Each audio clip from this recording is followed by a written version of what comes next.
on, everybody? Welcome back. Justin here. As always, guys, thank you for stopping by and clicking on today's video. As my regular viewers, my faithful Movie Watch subscribers have probably instantly noticed when you started watching this video, this isn't my normal setup. I'm sitting at a table. I'm using my phone. I'm not using a good microphone. This is not my normal setup. I just finished up filming a vlog where I talked about my Spirit Halloween lamp disaster. I'll link that down below. It was a big mess. Watch that vlog because it's a lot of fun, but long story short, I had some difficulties with this table, knocked it over and broke a couple things. I watched the vlog.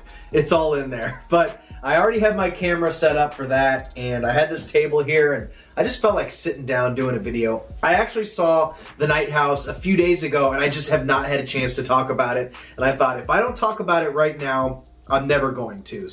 But I really wanted to because I absolutely loved this movie. If you guys haven't been here before, my name is Justin. Thanks for stopping by. You can go back and watch my other reviews and notice that the production value is quite a bit higher. But I thought, what the hell? I'm already a couple days late on this video. If I don't talk about it now, I'm never going to. And I really enjoyed The Night House, and I want to talk about it. So this is going to be just a super casual, chill video talking about The Night House starring Rebecca Hall. Now, I think a lot of you guys, horror fans, can agree that we're always chasing that dragon, so to speak, or chasing that feeling of actually being scared at a movie, or at least, you know, being freaked out and genuinely feeling unnerved by a film, especially like you know, the films that we probably watched when we were younger or a little bit years ago before we watched so many horror movies. For me personally, those movies are movies like the original, well, not the original, the American remake of The Ring, or The Blair Witch Project, and more recently Hereditary. Movies that genuinely freak you out. Those movies are really hard to come by, and I'm happy to report back to you guys that The Night House gave me that feeling. There is some truly unsettling moments in this movie, and there are some honestly super well-crafted scenes of suspense and these silent moments that jump out at you and just scare the shit out of you, and I was so pleasantly surprised with The Night House. The Night House is written and directed by David Bruckner. It stars Rebecca Hall.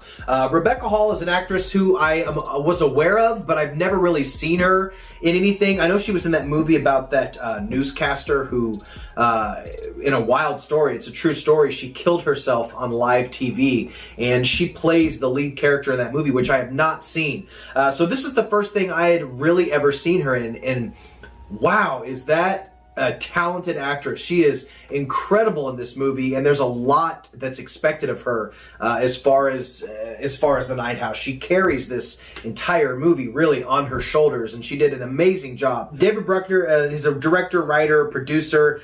He directed a movie called The Signal. He also directed segments in VHS and Southbound, and he's also responsible, I believe he just wrote, I don't think he directed, but he wrote the script for the upcoming Antlers movie, which I am really looking forward to. Talented guy, and again, somebody that I'd only seen selected works from in his segments in Southbound and VHS. And if I'm not mistaken, he did the segment in VHS with the really creepy girl with the split face who keeps saying, "I like you," the hotel room segment in VHS, which is one of the most memorable sequences in the whole series, in my opinion. And he also wrote the movie adaptation about this. So although I didn't have as many issues as some seem to be having with this movie about it being a little abstract, which it sort of is. I would say some of the aspects of the movie are open to interpretation, but basically you get Rebecca Hall. She plays a teacher, I think it's a third grade teacher, whose husband kills himself.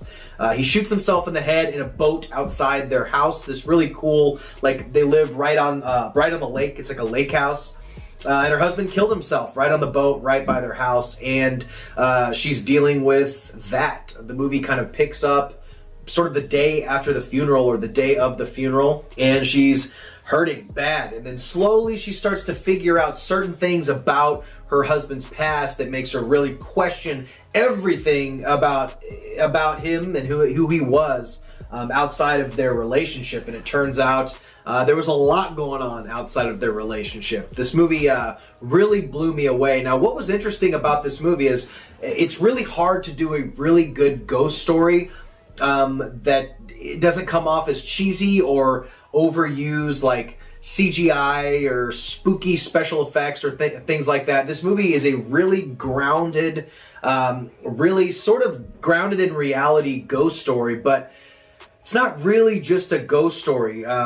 I'm not going to spoil anything, but this movie has a lot to offer that I think you won't be expecting when you go into it. So I highly recommend that you see this. But what I personally loved about it, the quiet moments and the use of silence for the scares, but not just traditional like, you know, there's going to be a single note playing in the background as somebody creeps around a hallway. Like those shitty type of boring, like, sorry to say it, like James Wan, Lee Winnell style jump scares.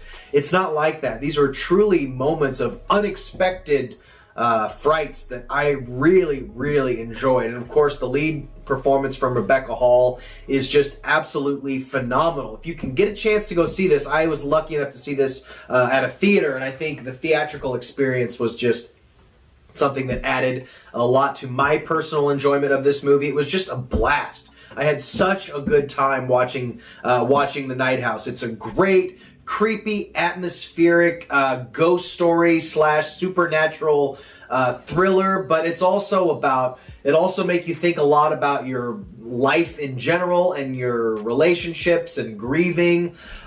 It's really, really incredible. And I'm really glad I saw this because it really let me know how much of an amazing performer Rebecca Hall is. I definitely want to watch that. I'll put the poster right here, this movie that she was in about that crazy story about that girl who killed herself on live TV. It's a really, really wild story, so I'm definitely going to check that out now. And like I said, the director did VHS segments and Southbound segments. Southbound is a really, really good anthology movie. If you haven't seen that, I highly suggest checking that out. And now that I've seen him direct The Night House, I will definitely be checking out Antlers, knowing that he wrote it. He's a talented dude, so I got a lot out of this movie. I think The Night House is definitely worth your time. It's scary, it's super creepy, it's got a great minimal soundtrack, soundscape style music soundtrack. The direction's great. It's not overly long. It doesn't overstay its welcome. I highly recommend The Night House. It's a good mix of all of the creepy, spooky, atmospheric genre stuff. I think you guys will really, really enjoy it. So I hope you guys check it out. If this is your first time here, this is not normally how I shoot my videos. I normally have a proper mic.